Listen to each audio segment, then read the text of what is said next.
โอ้แม่โคใหญ่แม่โคใหญ่ครับอ๋องบอกใหญ่เลยบอกใหญ่เลยกำลังขุดแม่โคมันจะวางทอเด้อนี่ต้มต้มต้มต้มต้มต้มต้มต้มต้มต้ม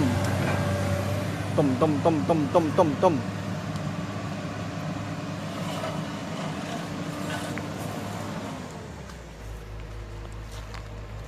ไม่พ่อเก่าตรงนี้ไม่ใช่ดิออสมันเห็นอยู่นะเคยมีเองนั่นเองก็เลยมันไหนๆมันตันไงน่าจะวางไปซะเงี้ยถ้าจำได้เท่าที่จำได้เนาะคุ้นๆไม่ใช่เนี่ยมันอยู่ตรงนี้เลยเอาลงประมาณนี้ละพ่อมาป่าเด้อมันโดนพ่อมาป่าปากอ่ะ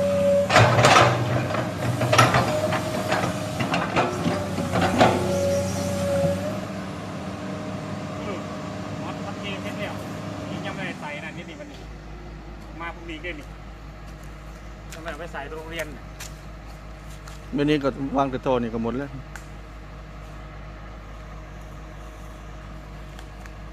พรุ่งนี้เอากระบะขึ้นรถมาเลยเนาะบ้าเลยปนันอีกนุ่นนี้ตรงโคกละกาหน่อยๆนะเนาะโคกละกาตรงกลางเลนน่ะถ้าเอากระบะปูนนั่นพอดีเลยครับ